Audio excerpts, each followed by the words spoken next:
In my opinion, trust and communication are the two most important things in a relationship, hands down. That's my cup filler, deep talks. If you support my goals, give me deep talks and physical touch, I'm going to be loving life and the most fulfilled person ever. Ladies and gentlemen, happy Sunday. For today's episode, we are repurposing a speech that we gave to Massachusetts Maritime Academy. They brought us in on Valentine's Day week, and we talked all about love and relationships. Yeah, so basically we sent out a questionnaire, and then the students got back to us with their answers, and we catered the speech specifically to that. So if you're out there and you want us to do that for your organization, please let us know. But I reviewed this episode yesterday, and it's absolute fire, especially if you want a magnificent relationship. We hope you will enjoy, and we will talk to you soon. Talk to you soon. Ladies and gentlemen, what is going on? Alan and I are from Next Level University, so we are both podcasters. I am Kevin Palmieri. And I'm Alan Lazarus. And this is Next Level University. So we have 550 plus episodes. We've been heard in over 90 countries. And today we're going to talk about relationships and love. So we're here to do a Next Level Valentine's Day speech. So relationships are something that almost everybody seems to end up in, but not everybody decides how they want their relationship to go, right? So a lot of what we're going to talk about today, I don't want you guys to get scared. I don't want you guys to get overwhelmed, but we're going to talk about the truth. And sometimes the truth is a new level of awareness, and sometimes it's overwhelming.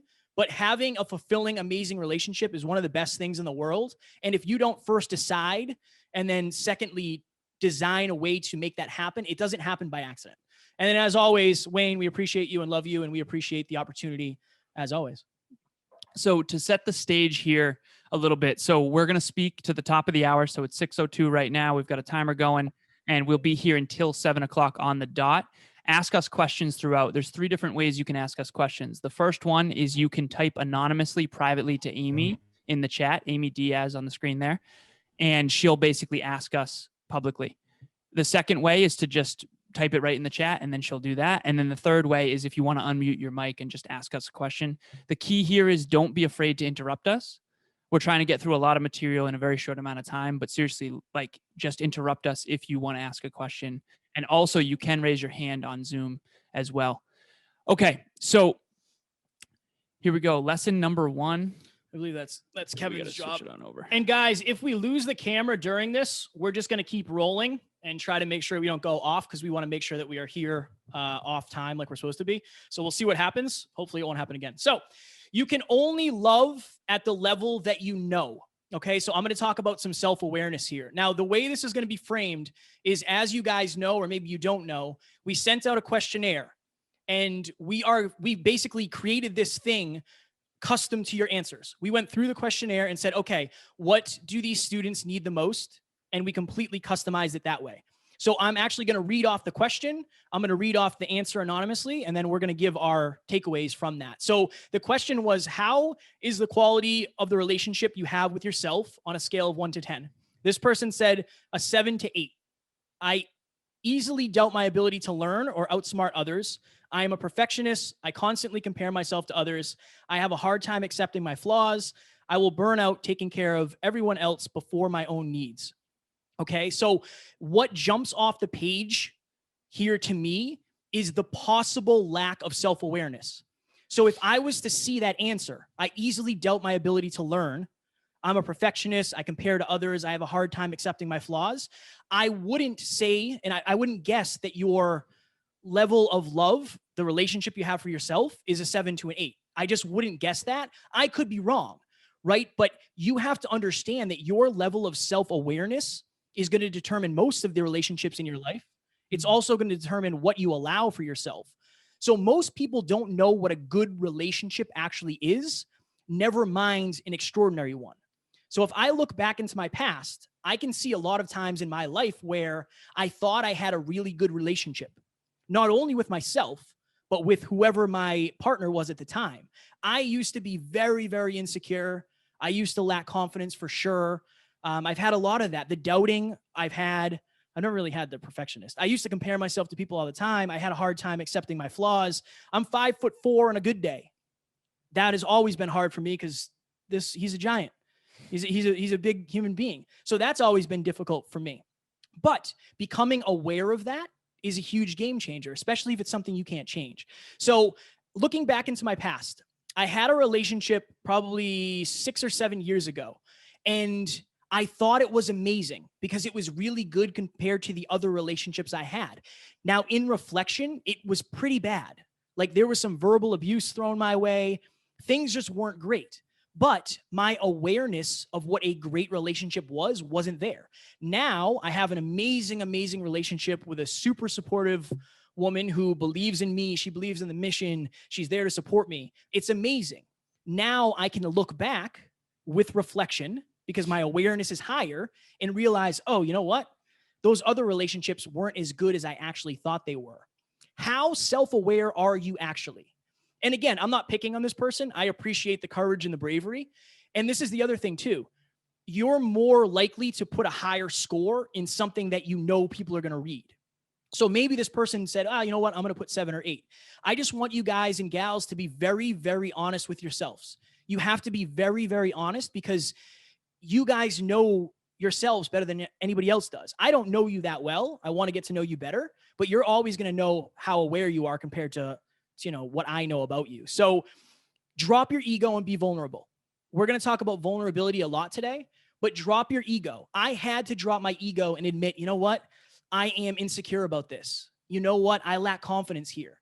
I know we want to protect ourselves, but if you really want to fall in love and you really want to have an amazing, amazing relationship, or you really want to have amazing connections with the people around you, you're going to have to be vulnerable. You're going to have to get out of your comfort zone. And that's a lot of the stuff that we're going to talk about here today.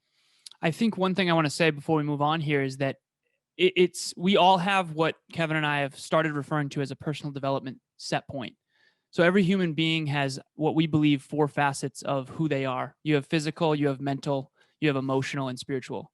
And how well developed you are in each of those facets is going to both attract and repel the types of persons, places, things, and ideas that you have in your life. So if you grow into a better version of yourself, everything that you attract into your life is at that new level. Obviously, we're Next Level University, and so we're always trying to help people get to that next level, next level, next level. And so the college version of you right now is at the very beginning of a very long journey statistically. And the key here is when you get into a relationship, you're going to be very different 5 years, 10 years, 15 years into that relationship than you are at the very, very beginning. And I think that evolution, just keep in mind that this is a long-term game and that getting to the next level, there's never going to be a time where you're like, okay, I'm done now. And I think that each of these lessons are things that you can carry into a large portion of your life from now on. Can I jump in real quick? Please. So what we're going to talk about, like at the end of the day, there's not a lot of people that want to talk about love. I think some people are scared to talk about it, especially I've found this, and I'm sure Alan can attest to this. A lot of men in our lives are really afraid to talk about vulnerability and love. Even if it's uncomfortable, I want you guys to take in what you can here, because it's one of those things like you're going to thank yourself for doing it a year, 2 years, 3 years down the line. I remember when I didn't want to talk about this stuff, and now Alan and I do it for a living, and we have amazing listeners, and we have people in our lives who we really get to impact with this. This stuff is super, super, super valuable. Maybe it doesn't feel it because you're not in a relationship right now, or maybe you just got out of a breakup and things are tough. This stuff is super powerful if you use it in the right way. So I just wanted to kind of set the frame with that. One other thing too that I'll add to that is, early on in school, I always wondered, it's like the 3 things that I think are super important in life are, and we talk about it, health, wealth, and love. And the most important thing in health, one of the most important things is nutrition. And we didn't learn a lot about that in school. When it comes to wealth, finances, and money, and then relationships and love. And I think that these topics are often very taboo, but if we can make them less taboo and start talking about them more, I guess what I would say is you're never going to master something that you don't want to talk about. If you want to be wealthy, you better be talking about that with other people who also want to be wealthy. If you want to have an extraordinary relationship, you better be talking about love and love languages and how to meet the right person and all this kind of stuff. We're very blessed at this point to be talking about this stuff often. But if this is new and uncomfortable for you, that's a good thing, because that means you're going to grow here. Number 2, it is not my girlfriend's responsibility to make me happy. So my girlfriend's name is Emilia, sweetest woman in the world. My life's greatest blessing, hands down. And I tell her that often, but at the end of the day, the important piece here is that it's not her job to make me happy. It's my responsibility to do that. So one of the questions that we asked in the questionnaire, and we read every single response, by the way, thank you for those of you who participated. Where have you felt the most misunderstood in your previous/current relationships? One of the responses was as follows: I am responsible for my own happiness and you are for yours. That is something I say that not all of my partners have liked. So one of the reasons I wanted to highlight this is that that's someone who really kind of gets it, in my opinion, because at the end of the day, we are all responsible for our own life. No one's going to come and create a magnificent relationship for you. It's really up to us. And so I remember I had a personal development speaker. He's a hero of mine. His name is John Maxwell. He's written like 100+ books at this point, or at least 70+ books. I forget the number, but many of my favorite books are him. I was watching an interview and I saw his wife talking about, and basically they asked is, what is it like to be the wife of John Maxwell? He's traveling all over the world. How do you keep John happy with all the stuff he's doing? And she said, it's not my job to keep John happy. It's John's responsibility to keep John. We have a question. What do Hammer we it. got? How does one go about seeking out a true and deep relationship? Interesting. So that's something we're actually going to talk about later, but I would say for like a little nugget, I've been saying nugget a lot lately. Nougat. A nougat. First of all, you have to, just like success. Okay. Success is something different to every person. What is that deep level relationship for you? That is one of the things. And then the second thing is, where do you think you would find somebody like that? I'm going to leave it at that for now because we do go into that. That's actually one of the things we have. But basically, I think of it like this. You got to become the person that would attract that person, right? That's going to be the teaser because we're going to go into that. I think that the only thing that I would add to that, and again, we'll get into a lot of that fire question. Thank you for it. It really comes down to just remember that really well-developed people tend to want to be around other well-developed people. There's a bunch of different quotes about this. Phenomenal attracts phenomenal, all that kind of stuff. I remember I was at an event with Tony Robbins, Edelman, and Tom Brady in Boston, and they're all friends. And I remember thinking to myself, like, who would I have to become to be around people like that, where they would value me enough to want to be in a room with me? And it's the same thing with an intimate relationship. I can tell you from experience, that I'll just say this. So my girlfriend, Emilia, is 26 years old. And physically, mentally, emotionally, and spiritually, she is far more developed than I was at 26.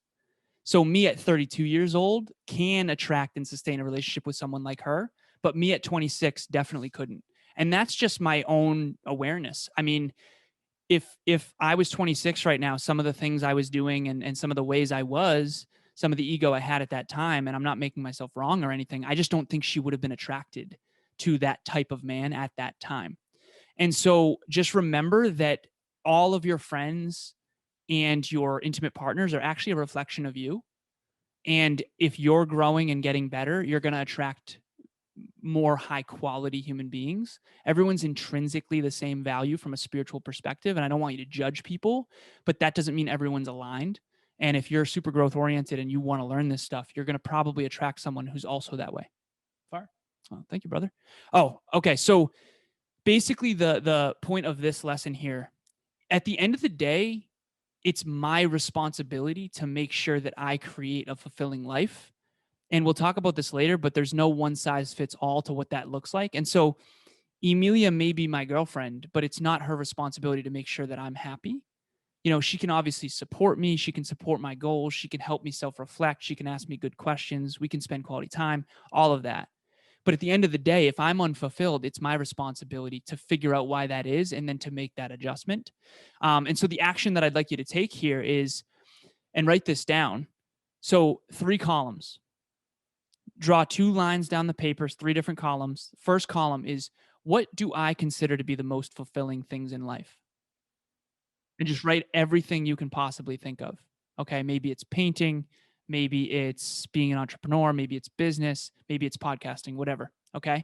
Then write down, second column, what's the least fulfilling things for me? What do I regret doing? Honestly, we all have those rooms we've gone in or things we've done where it's like, honestly, I don't even like that. I don't really like that person or that place or that thing. It's not for me. And then what are neutral? These are the things that you're doing because it's like, I don't really dislike it, but I don't really like it that much. And the frame here before we move on to the next one is, remember this. So if you are fortunate enough to live 100 years on this planet, that's actually 36,500 days. And if you only had $36,500 in your bank account and you could never make another dime, how carefully would you spend that money? Many of you are very young, and the older people in this room can attest to this. Like, where you invest your time, especially the persons, places, things, and ideas, like relationships, is so critical. So be discerning, have high standards, and remember that it's your responsibility to design a life on your own terms that's happy and fulfilled. Are you calling me old? I think we're, over the hill. No, Okay, we're just getting started. So just touching on Alan's previous point, I have been both sides of that. I have been in the past the source of somebody's happiness, and I have also been the person who used my relationship to make me happy. And I will tell you that neither of those succeeded.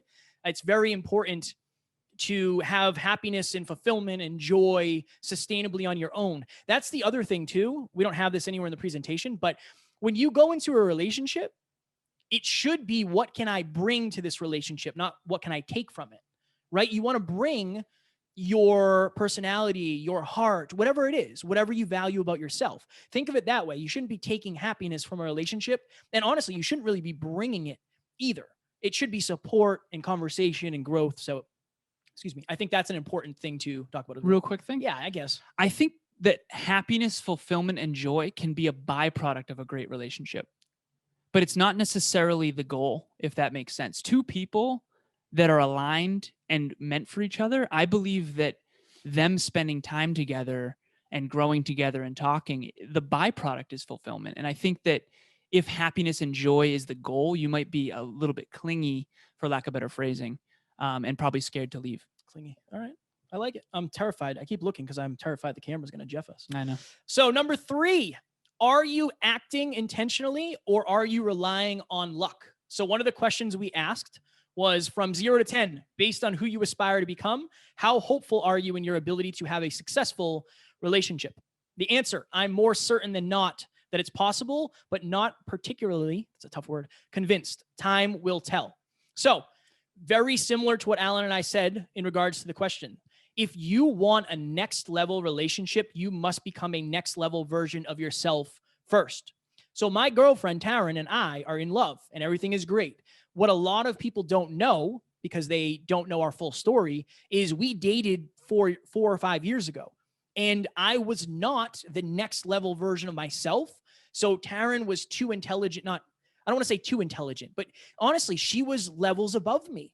And that made me feel insecure. And then I convinced myself that that relationship wasn't the one I wanted to be in, right? If anything, Alan and I are proof that if you become a more next level version of yourself, you're way more capable of attracting that into your life. So that's one thing. And then the other thing too is, like, think of this. And again, this is going to be an interesting example, but take it with a grain of salt. If you were to go to Barnes and Noble, do you think the quality of person there in regards to what you want out of a relationship is higher or lower than somebody you might meet at a bar?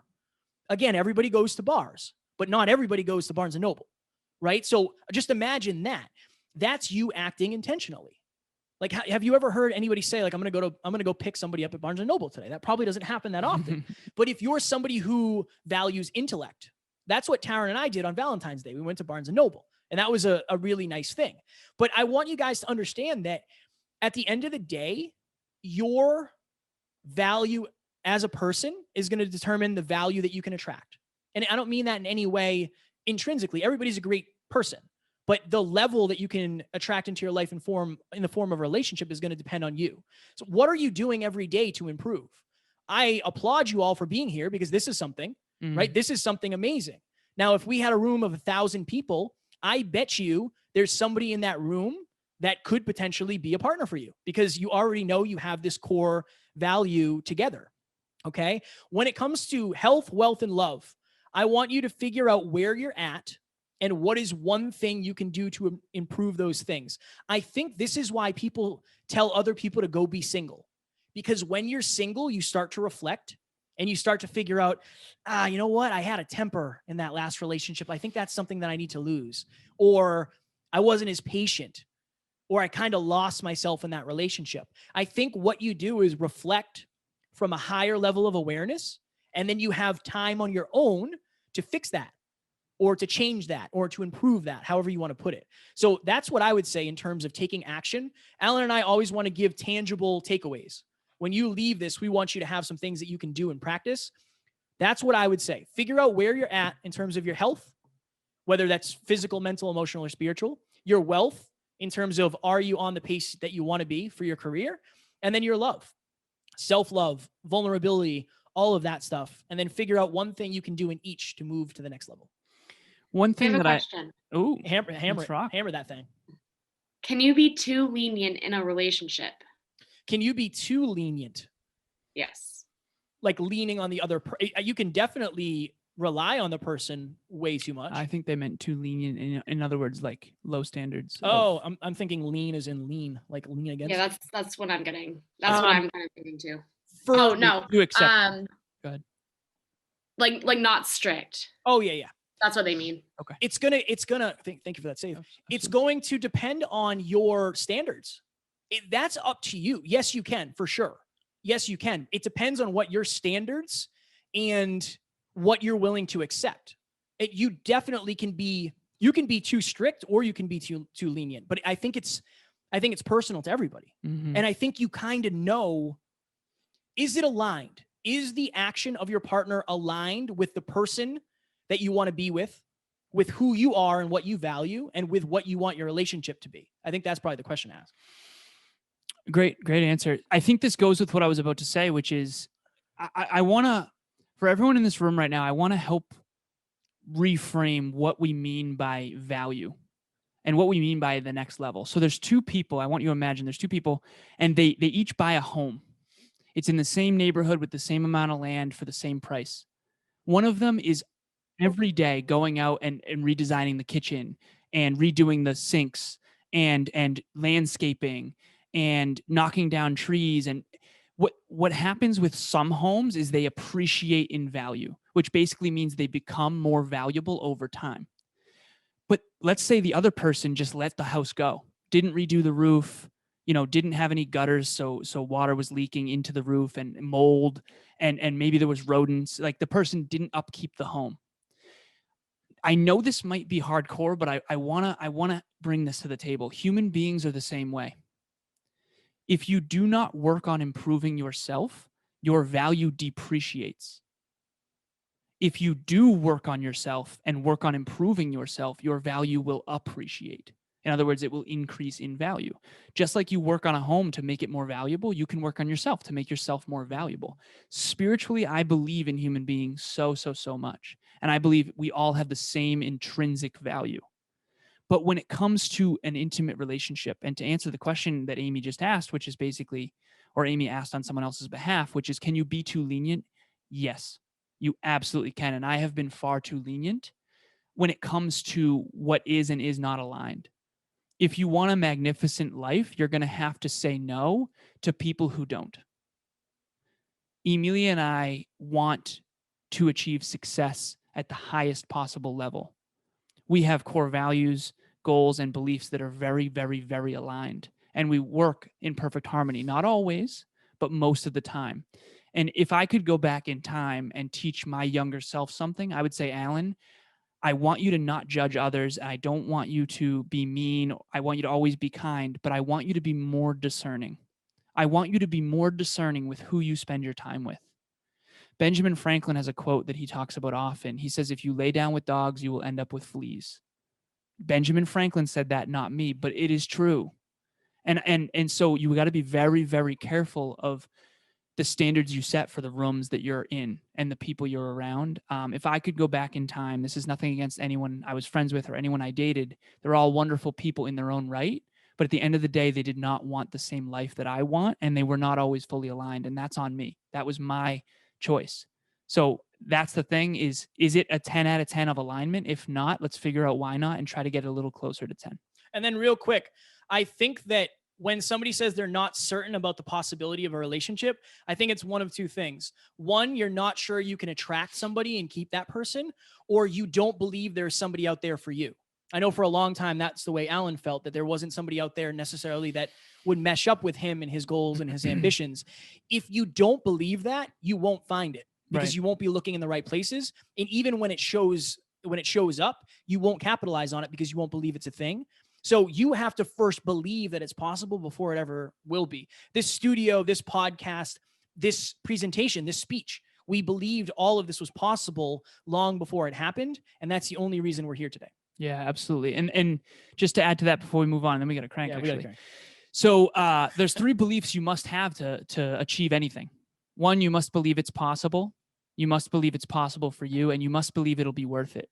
If we didn't believe that this speech would be worth our time and energy, we wouldn't be here. If we didn't believe it was possible, we would never have had Amy reach out to Wayne to set it up.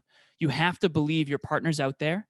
You have to believe that they will be attracted to you if you grow, keyword, if you grow, or key phrase. And then you have to believe that it'll be worth all the time and energy that you invest. Otherwise, you won't invest. It's just like buying a home. Same deal. If you don't believe it's worth $300,000, you're not going to buy the home, right? You have to believe it's worth it before you make the action. All right, number 4, the suppression of self-expression leads to depression. So the question that we asked in the questionnaire for this one, or one of the questions, is where do you feel the most suppressed in life right now? This is a fire question. I ask this on my coaching calls often. This person responded with the following: the most suppressed is with my parents because they want me to be successful, but it seems like being happy is not the priority. And so I've been there so many times. I think that I've always had a different version of success and happiness than many of the people that I grew up around. And again, just remember that if someone else believes you should be doing something different, they're not you. Only you know. Even in this presentation, I want everyone out there to realize only you know what's best for you. If Kevin and I can raise your awareness and then help you make a better choice, that's great. But it still has to be your choice, and it should be your choice. So the lesson here is people can only know you to the extent that you know yourself, and to the extent that you're willing to communicate that to them. So I had a client one time who was bisexual, and I knew this, but her family didn't. And she actually had a girlfriend who she was falling in love with. And for the longest time, she had to pretend that it was a friend because this person during COVID was living with her parents. And I remember she was basically having to hide who she really was. And I could tell that that was suppressing her, that was holding her back. Eventually, her family found out that this was more than a friend, and she ended up having to move out, and she now has her own place, and she actually lives with her girlfriend, which is so awesome. And now she's really flourishing, and she's happier and more fulfilled than she ever was before. Again, the suppression of self-expression leads to depression. If you're out there right now and you're struggling and you don't feel like your life has meaning, I would argue that one of the reasons is most likely that you're not being authentic. You're probably in rooms with people that judge, people you can't be yourself around. It's really hard to be fulfilled when you're not being yourself. You know, and we all have that fear of judgment. Kevin and I are wondering, how are we doing? How is this coming off? Are we going to do well on this? It's natural. I don't want you to feel bad about it, but I do want you to know, okay, who can I be myself around? Not who I was 10 years ago, not who I was 5 years ago, but who can I be myself around? Remember, the people in your life love you for who you used to be and who you are now, not necessarily for where you're headed. But where you're headed is going to force you to evolve. And when you evolve, those people that love you, do they still love you? Or are they trying to keep you the way you used to be or the way you are now? And I think that's the reframe. So have that difficult conversation. If there's someone out there where you can't be yourself around, go and talk to them and say, listen, this is who I am. I had to do this personally. I had to do this with my mother. I said, Mom, I know you love me and I know you love who I used to be. Okay, but the little boy is not coming back. This is who I am now, and this is where I'm headed. Like, you gotta let the little boy go. I'm a man now. And I think that from that moment, it was hard. We were both in tears. It was challenging, but our relationship has started flourishing ever since, I'm telling you. So have that difficult conversation. It's most likely not as bad as what your head has catastrophized it to be. And at least then you'll have self-respect as well. Alan and I had a tough conversation earlier. And again, this isn't just intimate relationships. This is all relationships. How well do the people in your life know you? Amy and I have had tough conversations. Amy and Alan have had tough conversations, right? It's just, you want people to know your truth because they're going to, somebody can't treat you the way you want to be treated unless they know how you want to be treated. And usually that requires you to communicate that with them, because like I've been told for my whole life, we're not mind readers. Oh, we're not. Believe it or not. All right, I'm ready to go to the next one. Oh, that's right. So we can stay on time here. What do we have here? Ooh, this is a good one. It's my favorite one. The level of your relationship is only as good as the level of your vulnerability. Vulnerability is going to be the word of the hour. It's so, so, so important. So the question was, if you are in an intimate relationship, are there any goals, core values, or beliefs that are currently in conflict, even if they're small or potentially unconscious? And we had some really interesting and great answers, and I appreciate the courage. One of the answers was he wants children more than anything. I'm not sure about that yet. And somebody else said, I think it was my boyfriend has guns in the house, and that's something I'm very much against. I said this earlier. We have to understand. Did we do this one already? Did we, Jeff? I don't know. I think we did. What was number one? No, okay. No, you're good. You have to get crystal clear on what your boundaries are. We have to set boundaries. Okay. And like I said earlier in my relationships, like there are times where I didn't set them and I paid for them later on. And this is the thing. Your boundaries and your non-negotiables are yours. You have to decide on whether or not it's worth losing the relationship on. One of the things that Alan and I have talked about recently is this person's yes more important than my no? And what I mean by that is my girlfriend loves going on fun, unique experiences. Like when it was fall, we went and looked at leaves. We did leaf peeping. And for me, that's not something that I naturally do, but she was way more excited about it than I was like I didn't not want to do it. It just isn't my natural way of doing, right? For me, I like working. I like being in the studio. I like going to the gym. I like simple things like that. But for me, I realized, look, this isn't a non-negotiable. I'm not going to say, hey, if you want to go leaf peeping next year, I have to be out of this relationship. And then for my girlfriend, we've had some really, really hard conversations about traveling and about this journey for Alan and myself. We want to speak all over the world. We want to impact at least 1 billion people. That's going to require a lot of traveling. Taryn and I sat down, had a vulnerable conversation about our boundaries and our non-negotiables. And she said, one thing I can't stand for is if you're traveling every single week. And I said, okay, I understand. I can appreciate that. We want to have a kid. We want to have kids. We want to have a family. I said, okay, what about 1 week out of the month? Okay. We negotiated to that. And negotiating is obviously a tough word, and that's our boundary now. And that's something Alan and I have talked about. So we can create boundaries around our life too. So how serious and aware are you of yours? And how, are you willing to get over your relationship or get out of your relationship for them? Super, super important. Write down your non-negotiables and your boundaries and reflect on them. How many times have you let them go? How many times did you not communicate them? How many times did they get in the way of something? Again, self-awareness is something you're going to hear me talk a lot about.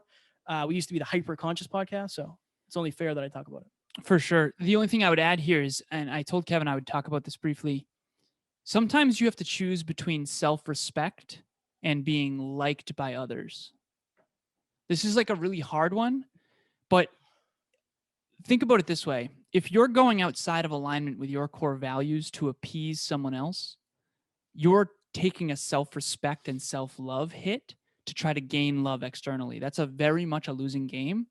And the only thing that I would say about this, a little example, is I remember I was driving home after I had broken up with my ex-girlfriend, and the people driving me home, because we were up in Maine for the weekend, is this really it, Alan? Like, is this the end? And I said, honestly, yeah. And they're like, why? Like, why?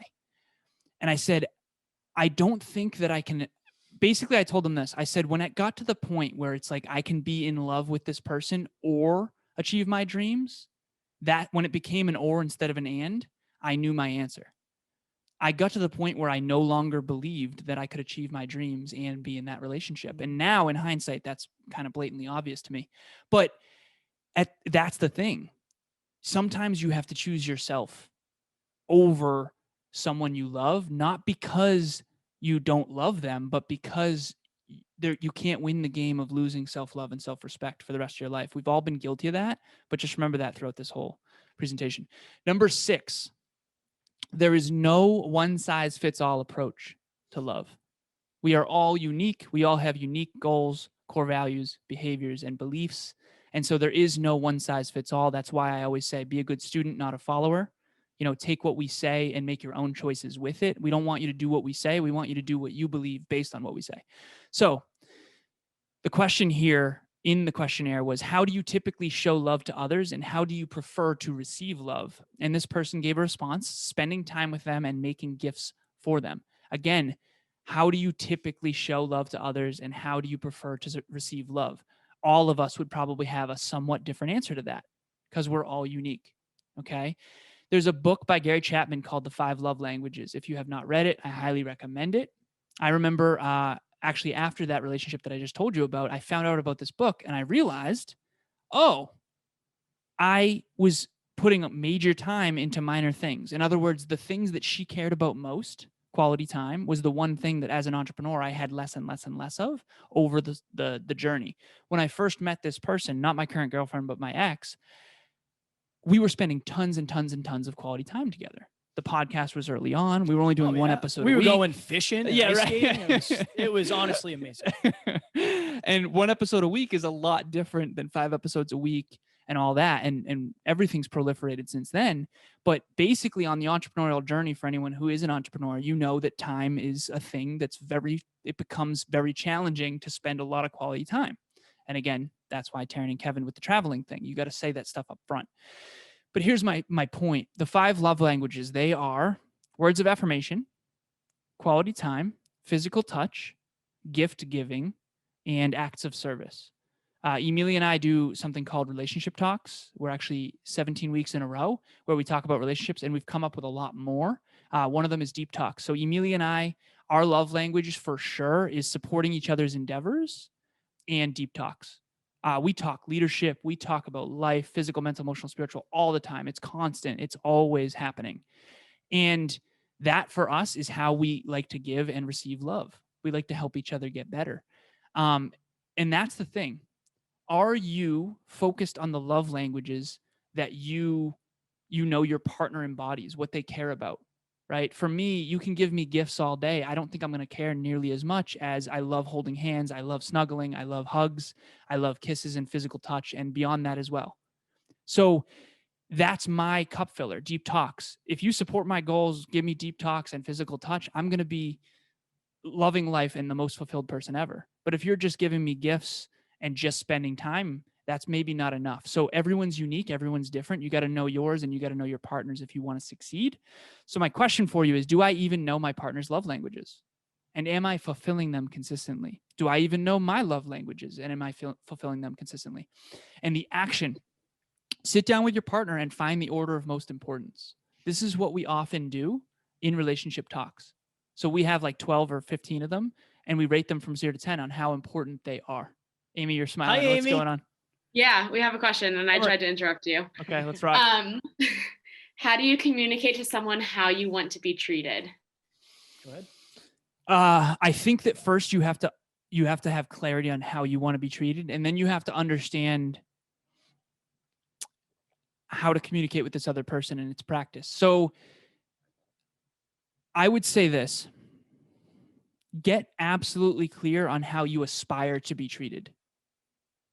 Then once you're clear, try to sit down with this person and try to make it a non-threatening environment.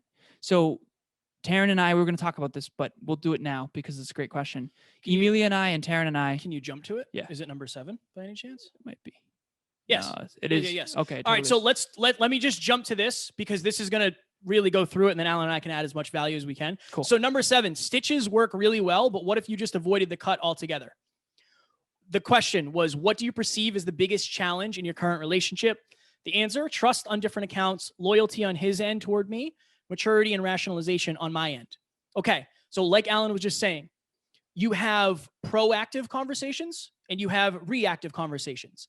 We, Alan and Emilia and Taryn and myself, do weekly check-ins. Honestly, Taryn and I have been jeffing and we haven't been doing them as much, but what we'll do is on Sunday, we will sit down and we'll go over the 5 love languages and we'll go over the 6 basic human needs, which is a TED Talk by Tony Robbins. I definitely suggest that. And we will rate each other on how well we're getting our needs met, rather than waiting until something pops up and having an argument over it. Every single week, we're checking in on these things, right? Like, you go get a checkup so you know if there's something you need to fix. You go get your car looked at so you can tell if something is broken. That way you don't get stranded on the side of the road. Okay. It's super important. It's super important. And this has been a game changer for Alan and myself, because we also are doing this for business now. Mm-hmm. Right. And another thing, like on our team calls at the end, we always say, does everybody feel fully expressed? We want everybody to give us open and honest feedback so they feel like they're supported and their opinion is valued. So Taryn and I have had a lot of conversations because, again, Alan and I are going to be traveling a lot more than we are now. And most of our listeners are actually women. So I had to talk to her about, is there any trust issues with Alan and I traveling and being all over the country and possibly being around a lot of women? And that's something that we talked about. I would rather proactively go in and have a difficult conversation with low emotions rather than wait until something explodes, emotions are high, and then have an argument over it. What systems do you have in place for your relationship? I can tell you right now that the systems for us have really, really helped, because you're going to get tired. You're going to get overwhelmed. You're going to get stressed out. You're going to get busy. You're going to get a lot of things. But if you have the systems in place, you can rely on those and you will make progress with those things. So after this, if you have a significant other, sit down with them. And this is the answer to that question for me. You sit down and you say, hey, I saw a presentation and these guys were talking about how in order to have a really successful relationship, you should really do check-ins.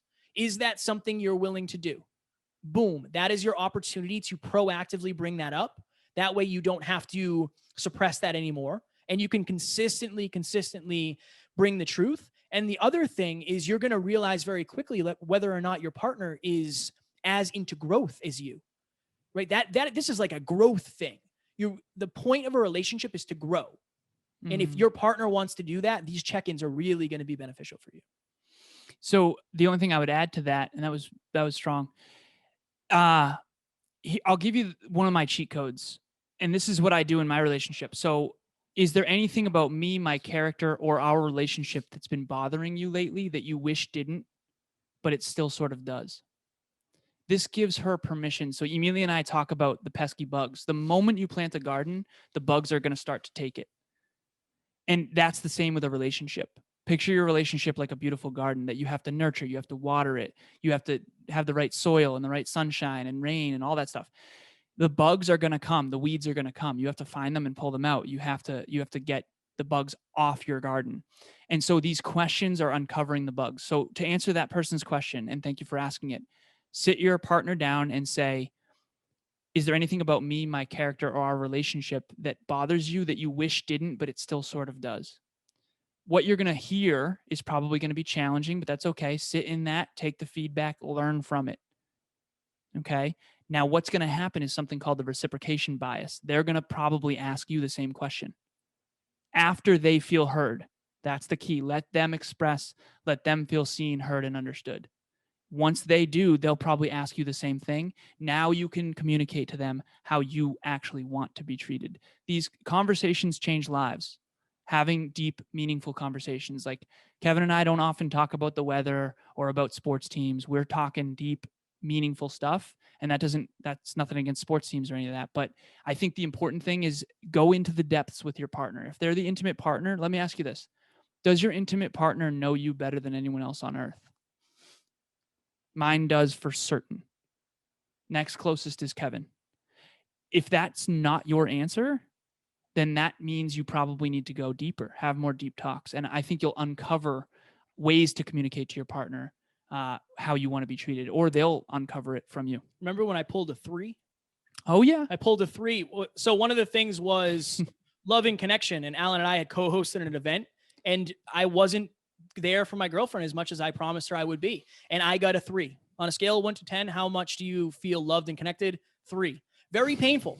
And we can joke about it now because things are good, but it was very painful, but it was the feedback I needed to hear. Imagine if that kept going for a month or 2 months or 6 months, the relationship probably would have ended. But she was able to bring that. I see you, Amy. I see you over there. She was able to bring that to me and really say, hey, this is the way I'm feeling. And I didn't take any offense to it because I asked for it. Go ahead. Do you guys want to finish going through the points, or do you want me to ask the question? Questions. Okay. Love it. How do I determine my love language, and what is it that I truly want/need? That is a great. So first of all, I would say read the 5 love languages because it's going to give you a good idea of what they are. But if you reflect on a couple things, number one, what do you crave the most right now? When you look back to past relationships, what stands out the most for you? I love giving gifts. That's always been a thing for me. That's just, it always has. I love quality time. I can look back and realize that I am the most lit up when I'm spending time with somebody I love. It doesn't matter what we're doing. I don't care about the fun, unique things. I care about spending quality time.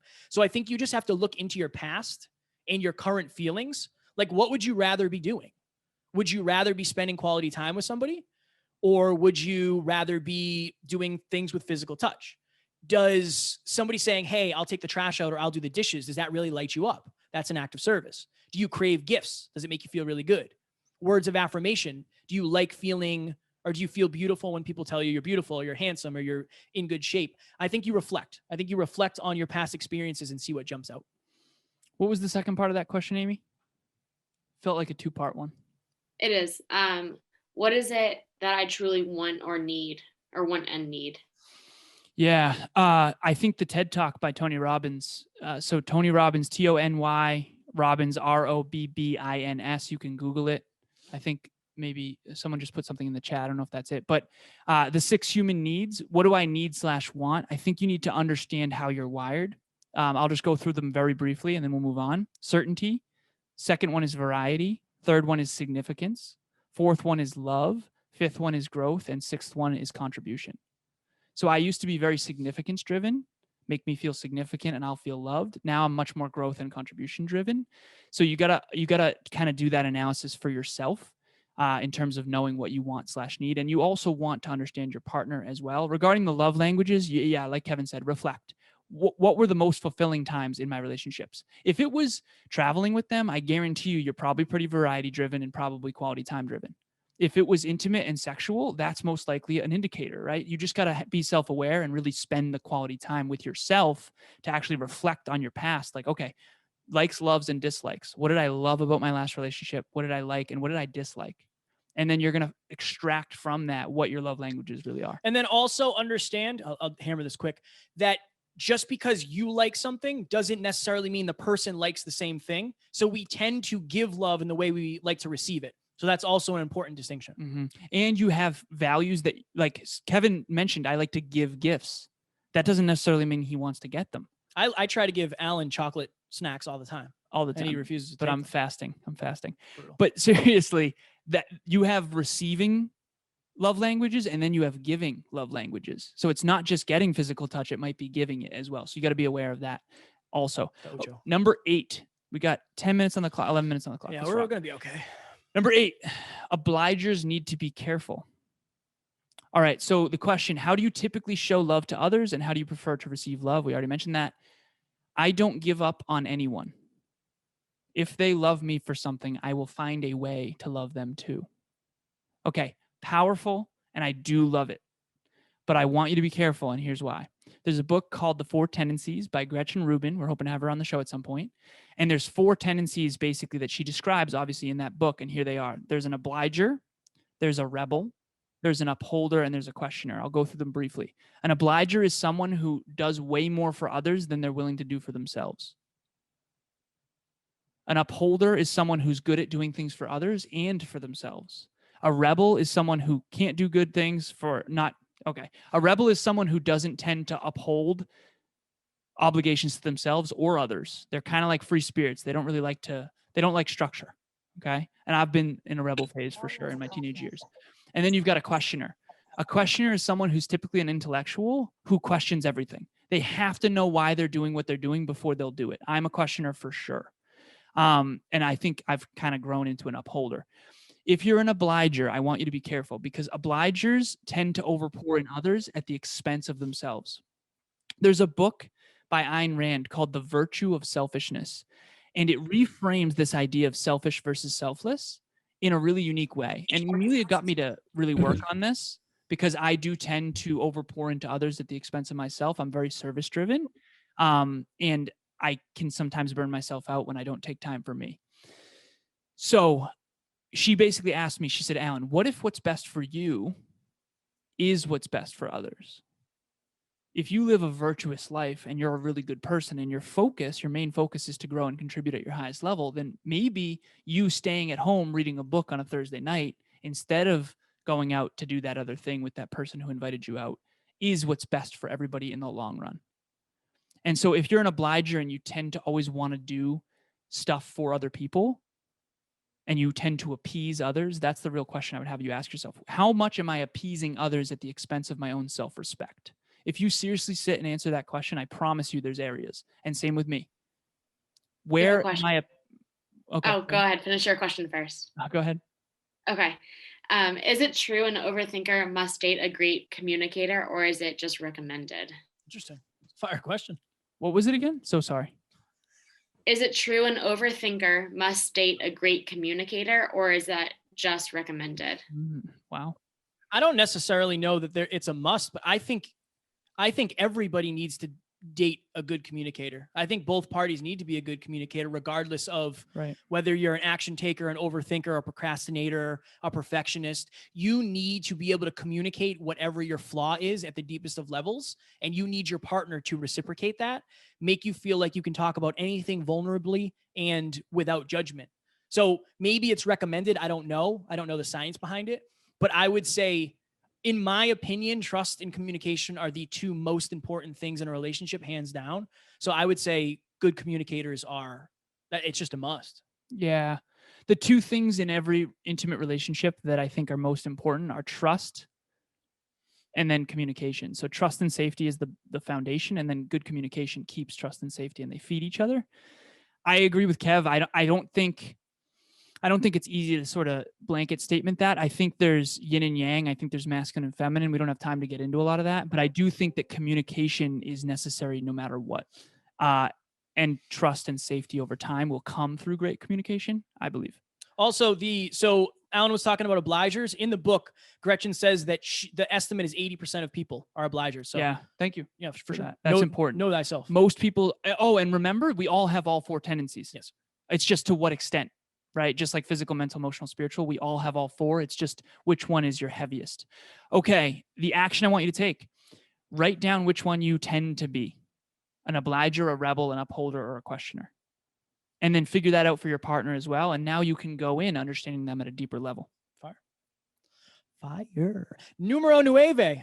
Should I hammer this quickly? Oh yeah. Confidence comes from the inside out. So the question, what do you perceive as the biggest challenge in your current relationship? The answer, I don't love myself as much as I should. Not a ton of confidence. So many people are waiting for something to come along and make them feel confident, when the things that you want will come along when you are confident. Okay. Like I said, I was not very confident. I was scared before this. I'm scared before every speech or podcast or everything we do. Basically, it's something I deal with almost every day, but I thought that something would come fix me. I thought something would come into my life and make me more confident. So I had a girlfriend 3 or 4 years ago. She wanted to go to California and chase her dreams. I was so insecure that I told her I didn't want her to go. I gave her every excuse in the book why she shouldn't. Gas prices, real estate, all of this dumb stuff, because I was very insecure. I ended up losing that relationship because I wasn't the confident person that I was at the beginning of that relationship. Now I'm lucky and I'm happy and I'm grateful now because everything worked out, but that is because I lacked confidence. So Alan and I have this thing we call the confidence conundrum. I'm going to hammer this really quickly. At the beginning of any action, you have uncertainty. We had no idea how this was going to go. We hoped it went well. The problem is when people have uncertainty, I want to say insecurity for some reason. When they have uncertainty, they tend not to take action. When you don't take action, you don't get any results. When you don't get any results, you don't get any feedback, which thus proves to you that you're not good enough to take the action in the first place. But what if you had somebody who believed in you? What if 2 guys came in and gave you a speech about confidence and we instilled enough belief in you. Then it goes uncertainty, action, results, which is probably going to be way more positive than you realize. And then that's going to lock in the fact that you actually can do this and succeed. Okay. You got to get out of your comfort zone. If you lack confidence, if you lack belief, if you're insecure, you have to start small by getting out of your comfort zone, even if it's something little. I say this at every one of these, and every time I've had people message me. If you're insecure, if you lack confidence and you really want to get out of your comfort zone, send me a video, send me an audio message on Instagram, send me whatever, a text at Never Quit Kid, and I guarantee I'll send something back to you and we can talk about it. And I'm not going to show it to anybody. It'll remain anonymous. Every time I say that, people do it and they always feel better. Are you an optimist, a pessimist, or a realist? If you're an optimist, you most likely everything will go a little bit worse than you thought it would. That's me. I tend to be delusionally optimistic, and I always think everything's going to work out. It's just a natural tendency. Kevin tends to be more realistic. So usually after he takes that action, it ends up going better than he thought. Everything almost always goes worse than I thought it would. Everything ends up going better than Kevin thought it would. Typically, just understand yourself at a deeper level, and that will help. All right, number 10, last but not least, a mighty oak can only grow so big in a small pot. It's like art. So the question, where do you feel the most suppressed in your life right now? We've went over that in earlier slides here. One of the responses, socially, is where I feel most suppressed. Between COVID and my own reclusive tendencies, it's so easy to stay inside when I need to be out networking. Love that. I love the self-awareness in that. Like, you need to be out networking. Why? Because you can't grow in a small, non-growth environment. So there's a book, I forget who's it by, Carol Dweck? Carol Dweck is Mindset. Growth mindset versus a fixed mindset. She talks about the two people. So one person believes that they can build the most magnificent home, therefore they lay that first brick, and then they get better and better and better at masonry along the way. The other person says, you can't do that. I'm not good at masonry. Okay? One person ends up far more successful. So if you have a growth mindset versus a fixed mindset, it's going to change all of your relationships and the way you approach them.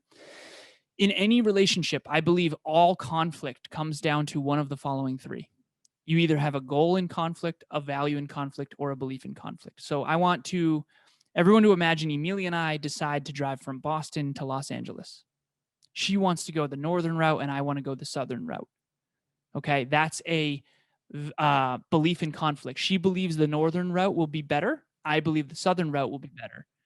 And that's a belief in conflict. Now I want you to imagine we both want to go the northern route and we both want to go to LA, the same goal, but yet I want to listen to heavy metal and she wants to listen to country music. That's a value in conflict. And again, this is hypothetical. Emilia and I are almost always aligned, so this is never the case. The point is this. We've all been in a car with someone before that we couldn't stand, not because we don't like them or love them, but because they like music we don't. Or maybe they thought we should go away that we don't want to go. Or maybe we aren't headed in the same direction. We're headed to a different destination.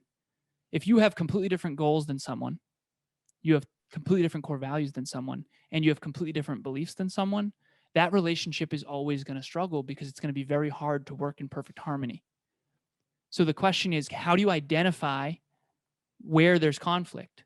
Is it a goal in conflict, core value in conflict, or belief in conflict? And how do you have a conversation to really shift that? So for everyone, we want to end on this. It's almost 7 o'clock. The last thing to write down, if you have a notebook in front of you, is this. Every single relationship in your life, every single one of them, intimate or otherwise, is either a win-win, a win-lose, or a lose-lose. I want you to write 3 columns: win-win, win-lose, lose-lose. I want you to write the people's names. This is going to be hard. You can throw this out after if you want. This is for your own self-awareness. Friends, family, intimate relationship. Are they a win-win? Are they a win-lose or a lose-lose? You got to get rid of the lose-lose, and maybe the win-lose you can make a win-win by a couple shifts. Boom. 7 o'clock on the dot. We appreciate you guys. Wayne, we appreciate you so very much. If you guys are into this, we have 550 episodes for how to get to the next level. We are Next Level University. Talk to you soon. Thank you so much. Thanks, Wayne. Thank you, Wayne. Thank you, Amy. And Jenna. Ladies and gentlemen, we hope you enjoyed today's episode. On Monday, we are going to be talking all about how one courageous moment can change your life. If you are looking for us to give a speech like we gave to Mass Maritime Academy, feel free to reach out to Alan, myself, Amy, or anybody on the team, whether it is a corporation, a school, anything in between. We love helping all sorts of communities. Also, speaking of one courageous moment can change your life, we just opened a group coaching initiative a couple weeks ago, and it's filling up quickly. It's absolute fire. So here's what you're going to get.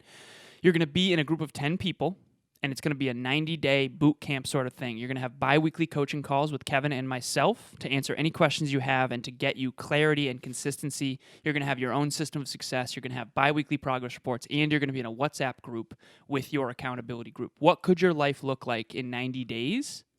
If you were really committed every single day to doing what's necessary? Wherever you are, there is a next level. We would love to help you get there. Talk to you soon.